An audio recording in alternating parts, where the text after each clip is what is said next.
louange à Allah, le Seigneur des mondes, le tout miséricordieux, le très miséricordieux. Salut et bénédictions sur son prophète Mohammed, ainsi que sur sa pure et sainte famille, sur ses fidèles compagnons promis directement au paradis, et sur tous ceux qui les suivent jusqu'au jour du jugement. Le prophète sallallahu alayhi wa sallam a dit « Ballighu anni walaw aya » Transmettez, montrez à mon sujet, le prophète sallallahu alayhi wa sallam, ne fût-ce qu'un signe, ne fût-ce qu'une parole, ne fût-ce qu'une sunan, ne fût-ce qu'un verset. Donc, le musulman est appelé par son prophète sallallahu alayhi wa sallam de transmettre du Coran, de lui-même, du prophète sallallahu alayhi wa sallam, de l'islam, ne fût-ce qu'un hadith, un verset, une sunnah, la plus petite chose que le musulman connaît de sa religion, il doit le transmettre. Que ce soit à sa famille, à ses fréquentations, dans son milieu professionnel, à l'école, dans le ciel, sous la mer, où que tu sois, tu dois le transmettre. Le prophète sallallahu alayhi wa sallam, de la bouche du prophète sallallahu alayhi wa sallam, Allah subhanahu wa ta'ala nous dit Qul hadihi sabili ad'u ila Allah. Dis au Muhammad sallallahu alayhi wa sallam, ceci est ma voie, ceci est mon chemin. J'appelle à Allah. Ala basiratin ana wa man ittaba'ani. Sur la preuve claire, sur la clairvoyance. Moi-même, le prophète sallallahu alayhi wa sallam, et ceux qui me suivent. Wa subhanallahi wa ma ana min al-mushrikin. Et gloire à Allah, et je ne suis pas du nombre des associateurs. Donc ici, le prophète sallallahu alayhi wa sallam est en train de nous montrer, de nous déterminer. Allah, subhanahu wa ta'ala, bien sûr, est en train de montrer, de déterminer le travail, la tâche, l'obligation de ceux qui vont suivre le prophète sallallahu alayhi wa sallam. En dehors d'adorer Allah subhanahu wa ta'ala, sans rien lui associer, avec toutes ces prescriptions, ces interdits,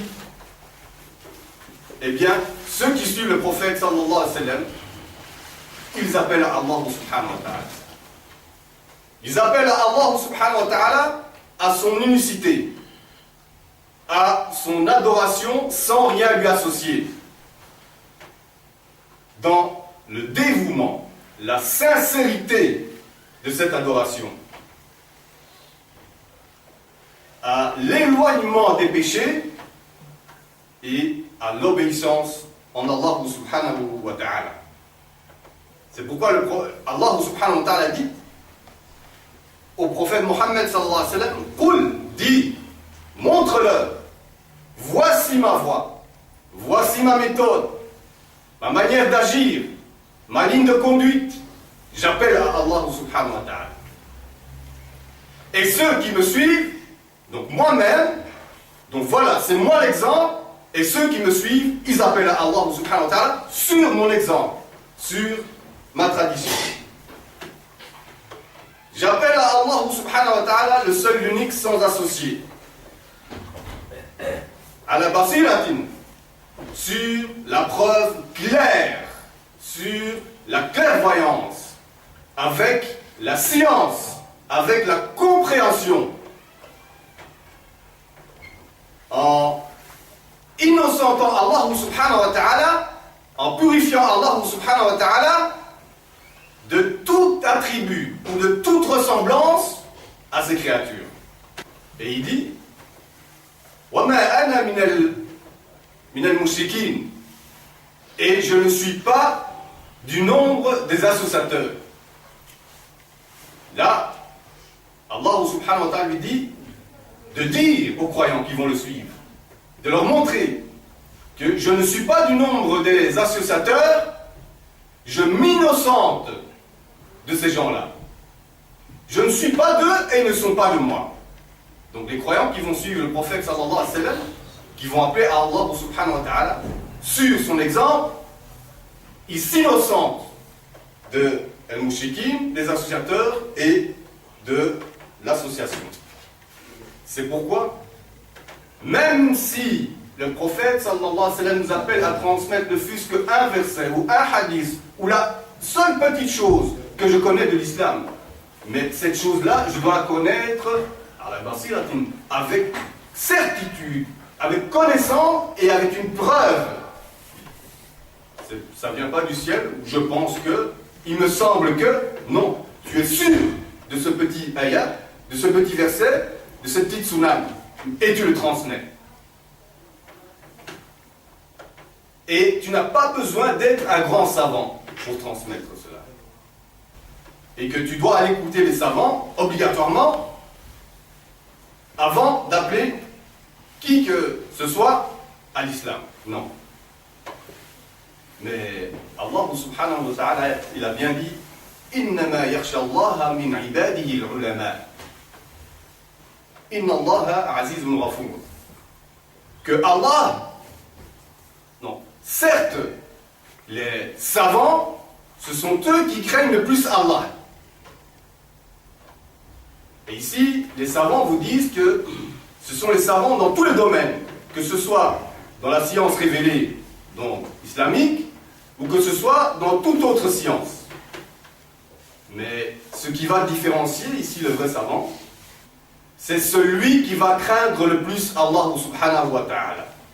Avant la quantité de science, c'est d'abord la qualité sur la crainte d'Allah subhanahu wa ta'ala. Donc ce verset, ce hadith, cette moindre chose de la religion que tu connais, que tu as pratiqué en craignant Allah subhanahu wa ta'ala, tu dois le transmettre. Ce que tu ne connais pas, bien sûr, ce dont tu n'as aucune, ce dont tu n'as aucune science sûre, claire, sur une preuve établie par le Coran ou le Sunna du prophète sallallahu alayhi wa sallam, bien sûr, tu ne vas pas le transmettre, ou plus ou moins, ou à côté. Sois sûr de ce que tu transmets et de à quoi tu appelles les gens. Et plus particulièrement, ceux qui vont craindre Allah subhanahu wa ta'ala, bien entendu, ce sont des savants dans la révélation, dans la science islamique. Mais même parmi eux, celui qui sera le plus savant, ce sera celui qui le craint Allah subhanahu wa ta'ala le plus. Même si tel savant a moins de science que l'autre, mais s'il craint plus Allah subhanahu wa ta'ala, celui-là est plus savant. Il y a différence entre être érudit et savant. L'érudit, celui qui a beaucoup de connaissances. Mais qu'est-ce qu'il fait avec cette connaissance? Est-ce qu'il la pratique? Est-ce qu'il la transmet? Est-ce qu'il craint Allah subhanahu wa ta'ala sur cette connaissance? Tandis que le savant, c'est celui qui craint Allah subhanahu wa ta'ala. C'est d'abord celui qui connaît le mieux et le plus Allah subhanahu wa ta'ala. Et sans science, on ne peut pas avancer ni connaître le plus et le mieux Allah subhanahu wa ta'ala. Si ça reste cantonné à la quantité de science, ben moi je vous dis que Iblis, la'natullahi alayhi, c'est le plus grand savant alors. Il était là avant la création de Adam alayhi salam, avant la création des hommes. Il a vu, entendu tous les prophètes et les messagers d'Allah subhanahu wa ta'ala. Est-ce que on va connaître plus que Iblis? Il a essayé de ruser les prophètes et les messagers d'Allah subhanahu wa ta'ala. Il a poussé les ennemis, leurs ennemis, à les tuer. Donc si ce n'est que la quantité, Iblis est un grand savant alors. La'natullah alayhi.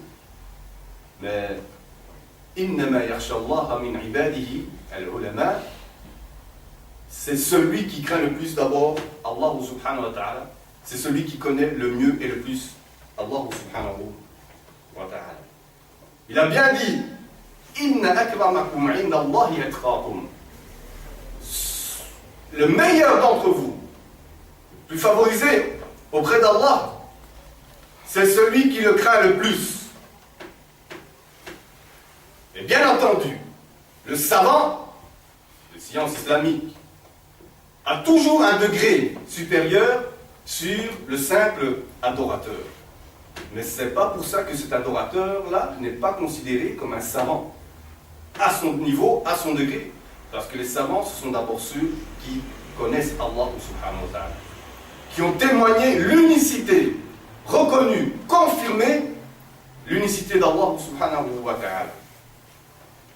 Le favoritisme d'Allah subhanahu wa ta'ala sur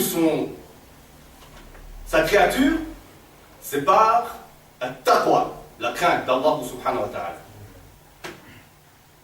Et ce taqwa, c'est selon le niveau de science. C'est pas selon le niveau ou la quantité d'actions que tu fais. Parce que je peux faire des actions, je peux adorer Allah subhanahu wa ta'ala des années et faire des fautes parce que je ne me suis pas renseigné sur telle ou telle action. Tandis que le savant, lui, qui s'est renseigné, qui a étudié avant, qui a compris et qui est sur une preuve solide, celui-là a toujours un degré. Toujours avec le taqwa, avec la crainte d'Allah subhanahu wa ta'ala. Allah subhanahu wa ta'ala dit شهد الله أنه لا إله إلا هو والملائكة وأولو العلم قائما بالقسط. Allah subhanahu wa ta'ala témoigne que il est le seul, l'unique, et ceux qui témoignent avec Allah subhanahu wa ta'ala, donc Allah subhanahu wa ta'ala donc le met avec lui, c'est al-malaïka, les anges, et ulul ilm, ou bien ulul ilm, ceux qui sont dotés ou doués de science. Donc celui qui va attester la ilaha illallah Muhammadur Rasulullah sallallahu alayhi wa sallam avec compréhension, connaissance, sur des preuves claires, celui-là, il est avec Allah et les anges à témoigner l'unicité d'Allah subhanahu wa ta'ala. Celui-là, il est déjà savant.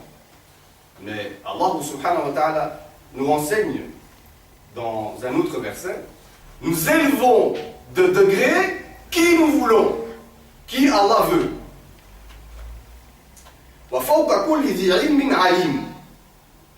Et au-dessus de chaque savant, il y a un plus savant.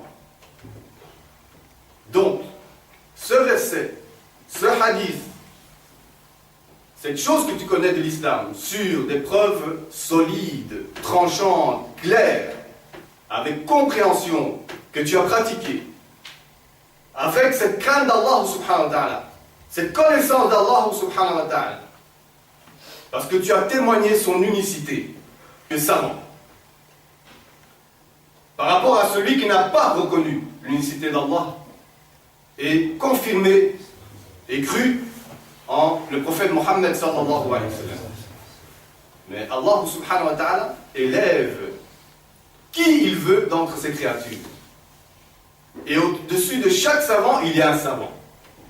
D'où on va voir que, alors, il y a des savants, donc dans la connaissance d'Allah subhanahu wa ta'ala, qui eux seront d'un niveau ou d'un degré plus élevé. Au-dessus de chaque savant, il y a un savant, toujours, et le plus savant, Al-Alim, c'est Allah subhanahu wa ta'ala.